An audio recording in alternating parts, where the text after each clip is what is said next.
السلام علیکم ورحمۃ اللہ وبرکاتہ نحمدہ ونصلی علی رسولہ الکریم اما بعد فاعوذ باللہ من الشیطان الرجیم بسم اللہ الرحمن الرحیم اللہم صلی علی محمد وعلی آل محمد کما صلیت علی ابراہیم وعلی آل ابراہیم انک حمید مجید اللہم بارک علی محمد وعلی آل محمد کما بارکت علی ابراہیم وعلی آل ابراہیم انک حمید مجید۔ اللہ تعالیٰ نے ارشاد فرمایا ہے کہ اے لوگو جو ایمان لائے ہو رسول اللہ صلی اللہ علیہ وسلم پر صلاۃ و سلام پڑھو۔ چنانچہ ارشاد فرمایا یا ایھا الذین آمنوا صلوا علیہ وسلموا تسلیما۔ رسول اللہ صلی اللہ علیہ وسلم نے ارشاد فرمایا جو شخص مجھ پر میری قبر کے پاس درود شریف پڑھتا ہے اس کو میں خود سنتا ہوں، اور جو مجھ سے فاصلے پر درود پڑھتا ہے وہ مجھ کو پہنچا دیا جاتا ہے، یعنی بذریعہ ملائکہ فرشتوں کے ذریعے آپ صلی اللہ علیہ وسلم تک درود شریف پہنچا دیا جاتا ہے۔ حضرت ابو درداء بن دینار رضی اللہ تعالیٰ عنہ سے روایت ہے کہ رسول اللہ صلی اللہ علیہ وسلم نے فرمایا میرا جو امتی خلوص دل سے مجھ پر صلات بھیجے اللہ تعالیٰ اس پر 10 صلاتیں بھیجتا ہے، 10 رحمتیں بھیجتا ہے، اور اس کے صلہ میں اس کے 10 درجے بلند کرتا ہے، اور اس کے حساب میں 10 نیکیاں لکھتا ہے، اور اس کے 10 گناہ معاف کر دیتا ہے، ختم کر دیتا ہے، مٹا دیتا ہے۔ اللہ اکبر۔ یہاں میں آج آپ صلی اللہ علیہ وسلم کی حیات طیبہ کے بارے میں صبح شام کے جو آپ صلی اللہ علیہ وسلم کے معمولات تھے اس کے بارے میں یہاں میں آپ کو بتاؤں گی، مختصراً بتاؤں گی، کیونکہ آپ صلی اللہ علیہ وسلم کی حیات طیبہ کے صبح و شام کے معمولات کو بیان کریں گے تو یہ کافی لمبی ویڈیو ہو جائے گی۔ یہاں میں مختصراً آپ صلی اللہ علیہ وسلم کے شب و روز کو بیان کروں گی۔ امید ہے کہ آپ لوگوں نے بھی درود شریف پڑھ لیا ہوگا، کیونکہ آپ صلی اللہ علیہ وسلم کا حق ہے کہ آپ صلی اللہ علیہ وسلم پر درود شریف پڑھا جائے، آپ صلی اللہ علیہ وسلم پر درود بھیجا جائے۔ حضور اقدس صلی اللہ علیہ وسلم کا معمول تھا کہ نماز فجر پڑھ کر تسبیحات ذکر کے بعد مسجد میں ہی جائے نماز پر آلتی پالتی مار کر 4 زانو بیٹھ جاتے تھے، اور جب صحابہ اکرام دیکھتے کہ آپ صلی اللہ علیہ وسلم بیٹھ چکے ہیں تو پروانہ وار آپ صلی اللہ علیہ وسلم کے پاس آ کر بیٹھ جاتے، یعنی دربار نبوت تھا، یہاں حلقہ توجہ تھا، یہی درسگاہ ہوتی تھی، یہی محفل احباب بنتی تھی، یہی آپ صلی اللہ علیہ وسلم نزول شدہ وحی سے صحابہ اکرام رضوان اللہ علیہ وسلم کو مطلع فرماتے تھے، بتاتے تھے، یہی آپ صلی اللہ علیہ وسلم فیوز و باطنی اور برکات روحانی کی بارش ان پر فرماتے تھے۔ یہ بہت مبارک مجلس ہوتی تھی۔ تو فجر کے بعد آپ صلی اللہ علیہ وسلم اپنے پیارے صحابہ کو لے کر بیٹھ جاتے، ذکر و اذکار کے بعد ان سے یہیں آپ صلی اللہ علیہ وسلم دین کے مسائل، معاشرت کے طریقے، معاملات کے ضابطے، اخلاق کی باریکیاں ان کو تعلیم فرماتے۔ ہر طرح کی تعلیمات یہاں آپ صلی اللہ علیہ وسلم اس وقت صحابہ اکرام کو فرمایا کرتے تھے۔ لوگوں کے آپس کے معاملات اور مقدمات کے فیصلے بھی فرماتے تھے۔ اکثر حضور اقدس صلی اللہ علیہ وسلم صحابہ سے دریافت فرماتے کہ تم میں سے کسی نے کوئی خواب دیکھا ہو تو بیان کرے، تو آپ صلی اللہ علیہ وسلم خواب سنتے اور اس کی تعبیر فرماتے۔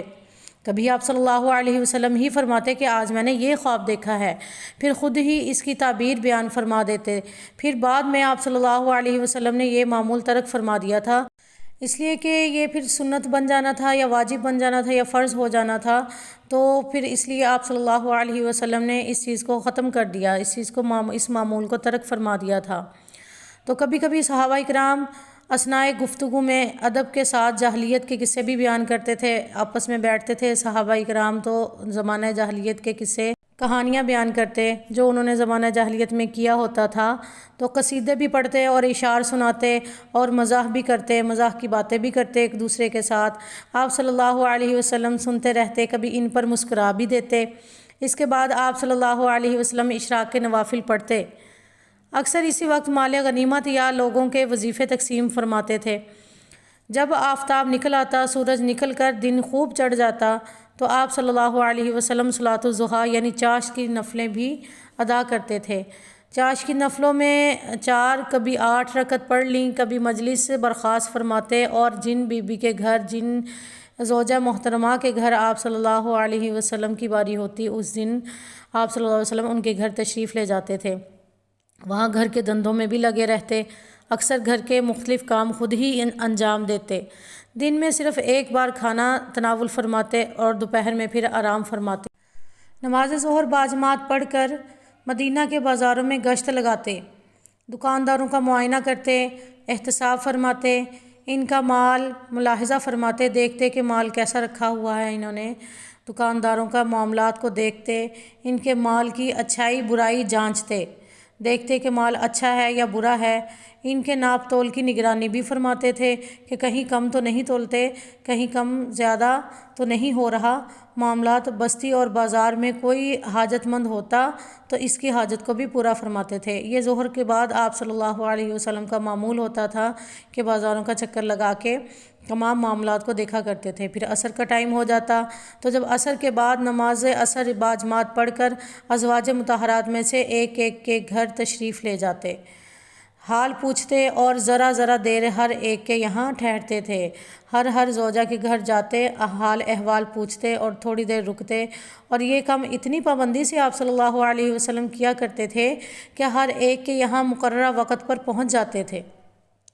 اور سب کو معلوم تھا کہ آپ صلی اللہ علیہ وسلم وقت کے بہت قدر شناس ہیں اور پابند ہیں، اور وقت پر ہمارے گھر ضرور آئیں گے۔ تو جو وقت جس زوجہ محترمہ کے گھر کا ہوتا تھا اسی وقت پہ آپ صلی اللہ علیہ وسلم زوجہ محترمہ کے گھر پہنچ جاتے تھے۔ تو بعد مغرب، نماز مغرب کے بعد باجماعت نماز مغرب پڑھ کر اور نوافل اوابین سے فارغ ہو کر، اوابین کے نوافل بھی آپ صلی اللہ علیہ وسلم پڑھتے تھے، تو اوابین کے نوافل 6 سے 12 تک ہیں، تو 6 بھی پڑھ لیتے، 8 بھی پڑھ سکتے ہیں اور 12 بھی پڑھ سکتے ہیں۔ تو پھر جن زوجہ محترمہ کے گھر باری ہوتی تو آپ صلی اللہ علیہ وسلم رات گزارنے کے لیے، شب گزارنے کے لیے وہیں ٹھہر جاتے۔ اکثر تمام ازواج مطہرات اسی گھر میں آ کر جمع ہو جاتی تھیں۔ مدینہ کی عورتیں بھی اکثر جمع ہوتیں، اس لیے کہ آپ صلی اللہ علیہ وسلم اس وقت عورتوں کو دینی مسائل کی تعلیم فرمایا کرتے تھے، اور عورتیں اپنے مسائل آپ صلی اللہ علیہ وسلم کے سامنے رکھتیں، اور آپ صلی اللہ علیہ وسلم ان مسائل کا حل بھی بتاتے اور ان کو دینی تعلیم بھی فرماتے تھے۔ گویا کہ یہ مدرسہ شبینہ اور مدرسہ نسواں قائم ہوتا،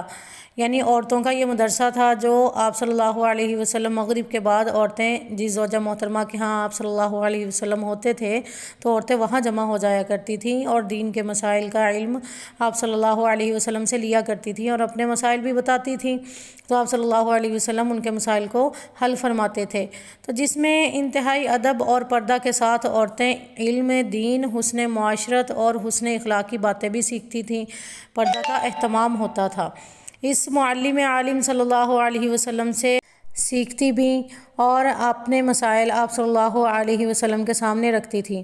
اللہ کے رسول صلی اللہ علیہ وسلم عورتوں کو جن کی گود بچوں کی پہلی درسگاہ ہوتی ہے علم دین سے محروم اور تہذیب اسلامی سے ناآشنا نہیں رکھنا چاہتے تھے،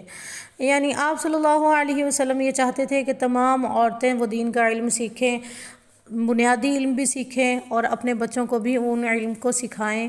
اس طرح تربیت کرے جس طرح ہمارے نبی کریم صلی اللہ علیہ وسلم نے ان کو تعلیم دی ہے، اور اللہ تعالیٰ نے جس طرح شریعت پہ چلنے کا حکم دیا ہے۔ تو آپ صلی اللہ علیہ وسلم یہ چاہتے تھے کہ عورتیں بھی یہ سب کچھ سیکھیں، کیونکہ عورت کی گود جو ہے وہ بچوں کی پہلی درسگاہ ہوتی ہے۔ ہم عورتوں نے ہی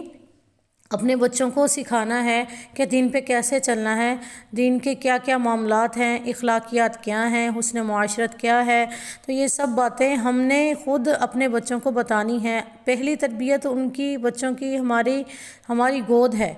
تو یہی آپ صلی اللہ علیہ وسلم عورت کو فرمایا کرتے تھے دین کے مطابق کی جائے۔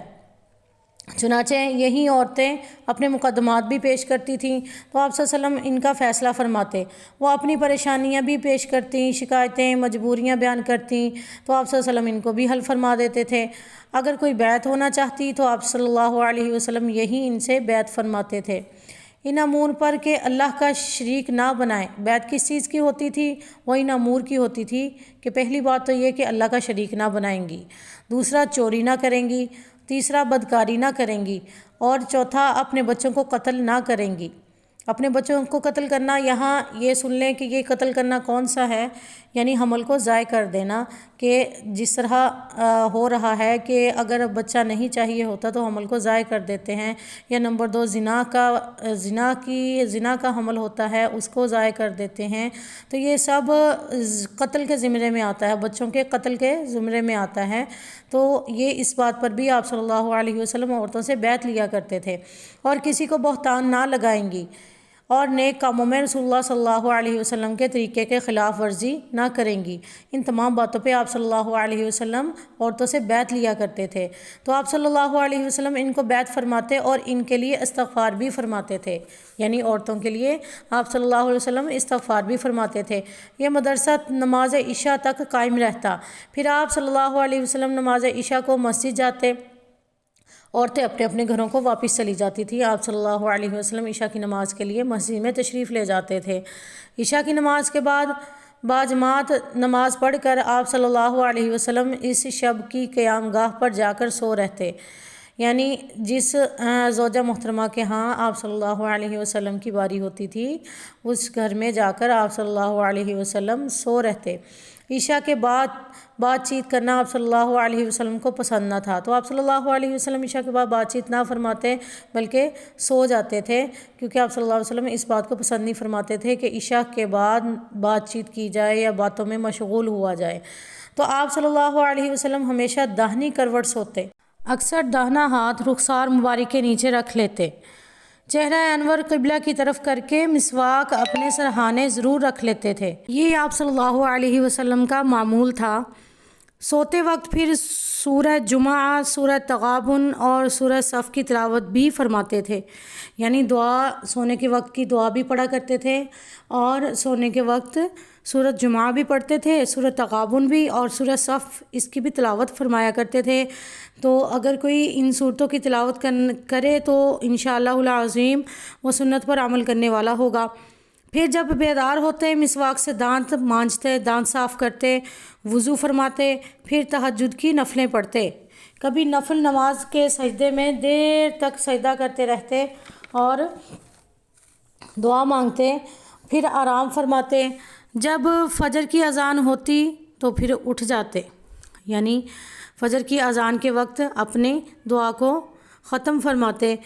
اور اس کے بعد پھر حجرہ شریف میں 2 رکعت سنت پڑھ کر وہیں داہنی کروٹ لیٹ جاتے تھے۔ یہ آپ صلی اللہ علیہ وسلم کا معمول تھا کہ سنت 2 رکعت، جو سنت فجر کی نماز کی جو سنتیں ہوتی ہیں 2 رکعت، تو وہ 2 رکعتیں سنت جو ہیں وہ حجرہ مبارک میں ہی پڑھا کرتے تھے، وہ مسجد میں جا کر نہیں پڑھتے تھے، بلکہ گھر میں پڑھنا سنت ہے۔ یہ 2 رکعتیں گھر میں پڑھنا سنت ہے۔ اور پھر آپ صلی اللہ علیہ وسلم یہ 2 رکعت پڑھ کر داہنی کروٹ لیٹ جایا کرتے تھے، پھر مسجد میں تشریف لاتے اور باجماعت نماز فجر ادا فرماتے۔ تو یہ تھے آپ صلی اللہ علیہ وسلم کے روزانہ کے معمولات طیبہ۔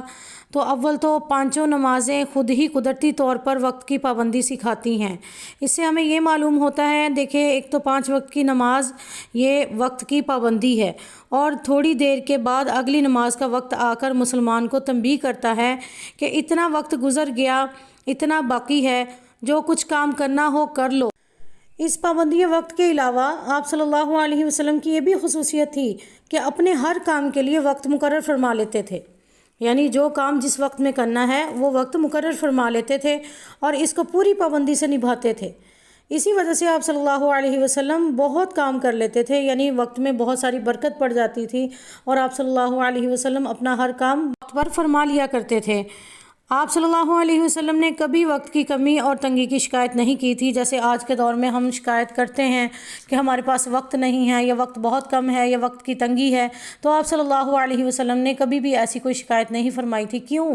کیا وجہ تھی؟ یہی وجہ تھی کہ آپ صلی اللہ علیہ وسلم وقت مقررہ پر اپنے تمام کام نپٹا لیا کرتے تھے۔ جس کام کے لیے جو وقت مقرر کیا ہوتا تھا اسی وقت پہ آپ صلی اللہ علیہ وسلم اپنا وہ کام فرما لیتے تھے، کام کر لیا کرتے تھے۔ تو اسی لیے آپ صلی اللہ علیہ وسلم کے پاس ہر کام کے لیے بہت وقت ہوتا تھا۔ تو اگر ہم بھی یہی طریقہ کار اپنائیں تو ہمارے پاس بھی ہر کام کے لیے بہت وقت ہے، رشتہ داروں سے ملنے کے لیے بھی ہمارے پاس وقت نکل آئے گا، دوست احباب سے ملنے کے لیے بھی نکل آئے گا، عبادات کے لیے بھی نکل آئے گا، 5 وقت کی نماز کے لیے بھی نکل آئے گا۔ لیکن جب وقت کی پابندی ہی نہیں کرنی، جب ہم نے اپنے روز و شب بے قاعدہ بنا کر رکھا ہوا ہے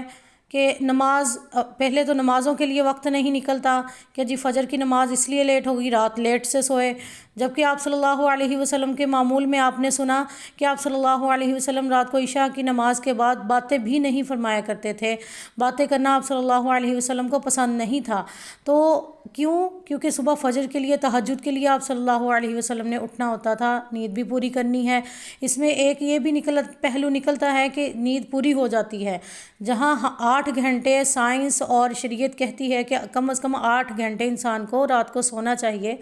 تو وہ 8 گھنٹے بھی پورے ہوتے ہیں اور تہجد بھی پڑھی جاتی ہے، نماز بھی پڑھی جاتی ہے۔ جبکہ عشاء کی نماز تو درکنار، عشاء کی نماز بھی نہیں پڑھنی، اور اس کے بعد جاگنا بھی اتنی دیر تک کہ رات کے 2 بج جانے یا 3 بج جانے، تو پھر صبح عشاء بھی گئی، فجر بھی گئی، تہجد بھی گئی۔ اسی طرح پھر صبح 10 بجے 11 بجے اٹھنا ہے اور پھر ناشتہ کرنا ہے، اور پھر اس کے بعد اپنے معمولات شروع کرنے ہیں، تو پھر وقت کہاں گیا، پھر وقت نہیں ملتا۔ ہمیں چاہیے کہ ہم اپنے معمول کو آپ صلی اللہ علیہ وسلم کے معمولات کے مطابق بنائیں۔ اگر ایسے بنائیں گے تو انشاءاللہ العظیم ہماری زندگی بہت آسان ہو جائے گی۔ اللہ تعالیٰ آپ کو بھی، مجھے بھی آپ صلی اللہ علیہ وسلم کی زندگی پر عمل کرنے کی توفیق عطا فرمائے، اور اللہ تعالیٰ ہمیں سنتوں کے مطابق زندگی گزارنے کی اللہ تعالیٰ توفیق عطا فرمائے۔ یہ ہے اصل عشق، یہ ہے اصل محبت آپ صلی اللہ علیہ وسلم سے، نہ کہ یہ کہ چراغاں کیے جائیں اور میوزک کے ساتھ نعتیں لگائی جائیں یا میوزک کے ساتھ آپ صلی اللہ علیہ وسلم کی تعریف کی جائے۔ محبت تو یہی ہے کہ آپ صلی اللہ علیہ وسلم کے طریقے کے مطابق زندگی گزاری جائے، جن چیزوں سے آپ صلی اللہ علیہ وسلم نے منع فرمایا اس سے رکا جائے، اور جن چیزوں کو کرنے کا حکم دیا ہے وہ کام کیے جائیں، اور سنتوں پر بھی عمل کیا جائے، فرائض عبادات اپنی سارے دن کی رات کی مکمل کی جائیں۔ اللہ پاک ہمیں تمام فرائض کو مکمل کرنے کی اللہ تعالیٰ توفیق عطا فرمائے۔ وآخر دعوانا ان الحمد للہ رب العالمین وما علینا الا البلاغ۔ السلام علیکم ورحمۃ اللہ وبرکاتہ۔